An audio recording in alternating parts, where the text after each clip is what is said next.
Welcome to the Innovation Junkies podcast.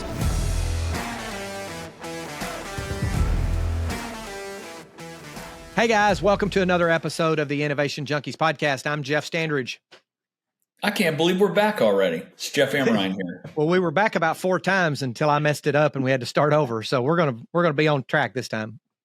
So, hey, we are wrapping up a series of episodes on operational effectiveness and financial disciplines, particularly the operational effectiveness and financial disciplines that need to be in place for companies that are really trying to achieve sustained strategic growth, trying to scale, grow by multiples of 2, 4, 6, 8, 10, what have you.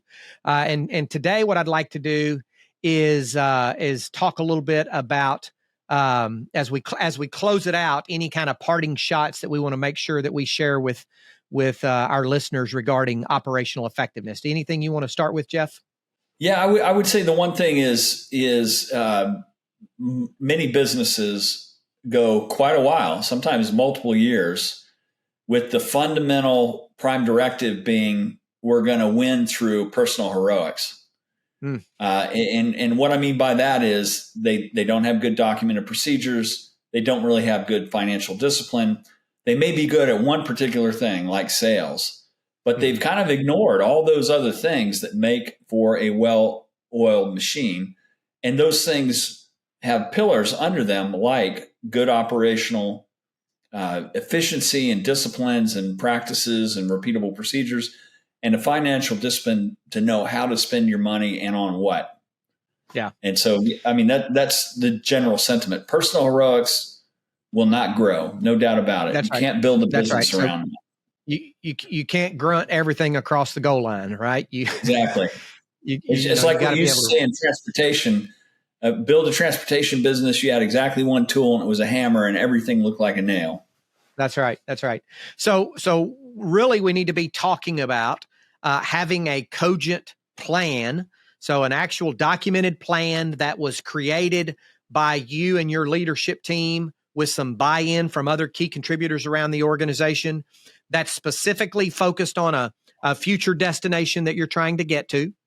And that plan is documented, and there's a cadence of follow-up, a cadence of accountability to make sure that the parts and parcels of that plan that get doled out to the various members of the team, that they have the opportunity to report that they're on track, that they're off track, ask for help when they need help. So we have that translating the strategy and the vision into an actual execution plan, wrapping a cadence around that, and then what I would say is cascading that plan down through the various departments within the organization. Each organization ought to have a correlating plan with a direct line of sight into that operational plan for the organization to operationalize that strategy as well. And I'm getting my tongue tangled today. So makes for good viewing, I guess. You're doing great. You're doing great. Yeah, exactly. And one of the components of that, I'd be interested in your opinion. When you get into that cadence where you're doing the reviews, and we've seen it with Gino Wickman, where he recommends the 90-minute weekly meeting. We've got that built into the way we think about strategic growth system as well. How do you convince teams to stay with it and to stay focused through a 90-minute weekly meeting? A lot of people at this point will say, man, that just seems like such a huge commitment. Talk about that a little bit. Yeah. So it's interesting that came up in our 10X accelerator yesterday. And I'll just repeat kind of what I said for that group was that I always recommend that you start, if you've never had a strategic growth system with a cadence, implementation with a cadence, start with the 90 minutes. And here is a sample agenda that we recommend you follow, and follow that for 4 to 6 weeks religiously, and track your time. And at the end of the 4 to 6 weeks, make a determination. Is 90 minutes the right time? And is this the right agenda? Or do we need to adapt it slightly, both the time and the agenda? And here's what I've found. I have found one particular organization that I orchestrated the strategic growth system implementation with them. And they came back and said, no, we need 2 hours. Wow. We're growing so rapidly, and we have so many things going on in the organization. We really need 2 hours. And so they meet for 2 hours, 3:30 to 5:30 once a week. I had Wow. another organization that came back and said, we're not meeting for 90 minutes. We're meeting for 60 minutes, 90% of the time, and 75 minutes or an hour and 15 minutes the other, rest of the time. So they decided to instill the discipline to just meet for 60 minutes. And then that's probably, I'd call those, a couple of folks, but then the vast majority say, yeah, that 90 minutes seems to work well for us. So the bottom line is, don't take Gino Wickman's cookie cutter or Vern Harnish's cookie cutter or Jeff and Jeff's cookie cutter and just apply it blindly to your organization. Take it as a model, take what works, adapt it, because you and I both know that if for something to stick, people have to feel like it's adding value. Yeah, 100% right. 100% right. And I think the thing too is not so much the duration of the meeting, but the commitment to be consistent and cover the things that are most important to make progress in that meeting. A big part of that is reviewing the issues and making sure that you've got accountability for knocking issues down on a weekly basis so that it's not constant firefighting during the week. Right. That's the one point of reporting back and accountability on review of important issues to the business. Yeah, that's right. And of a 90-minute meeting, that really comprises about 45 minutes of it. So 50% of that meeting is focused on actually tackling the issues. And so for those organizations that have pared their meeting down to 60 minutes, what they did in order to do that is if they have a list of issues that crop up that they're not able to get to in that 60-minute meeting, then about once a month or once every couple of months, they'll schedule just a 2-hour lunch meeting where all they do is clear out all the issues that are on their list. They make decisions about all the issues that they hadn't been able to solve over the course of the last 3 to 8 weeks. And they just solve them right there. Bring in lunch. We're going to meet for 2 hours. We're going to knock all these out. Hey, if it works for them, do it. Yeah, absolutely. And the other thing too is having that degree of discipline on that cadence. It cuts out a bunch of other unnecessary meetings. It sure does. Because you can focus on that one time, and then the rest of the time you can be spent on the productive things that the leadership all needs to be doing.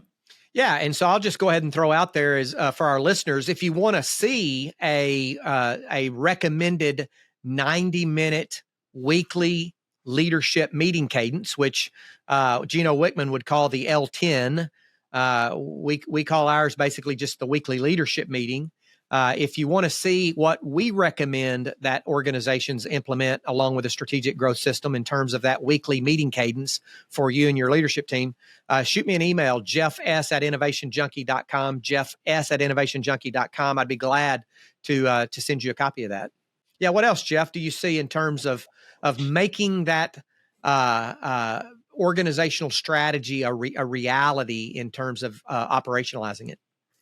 Well, one important part and it relates to what we just spoke about is the commitment to tying your strategic plan to what you do tactically every day. It can't. You say no 3-ring binders.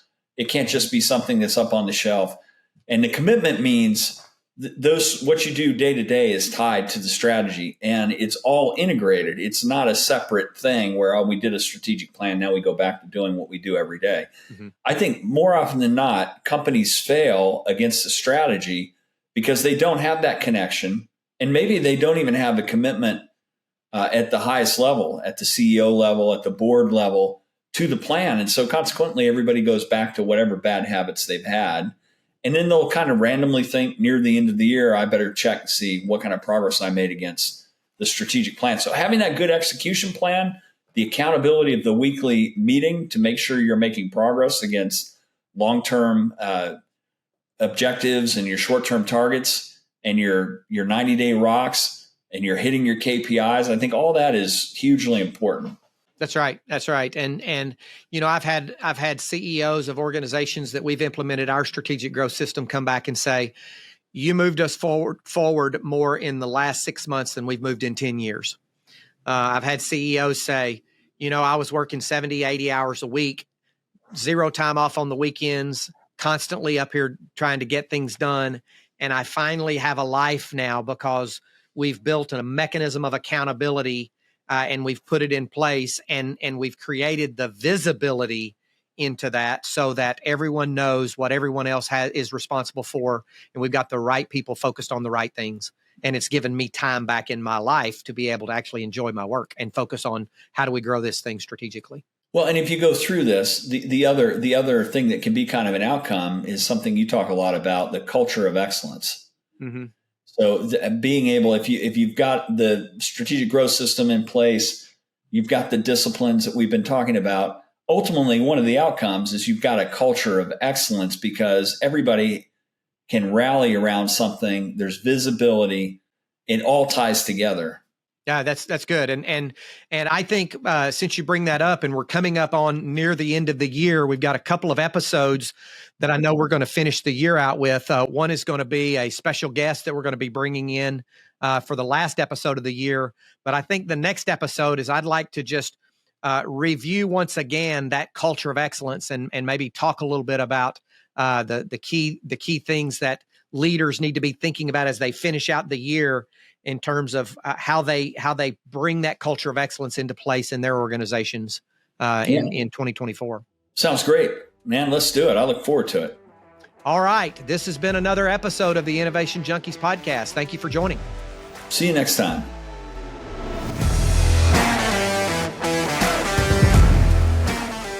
Feedback from listeners like you helps us create outstanding content.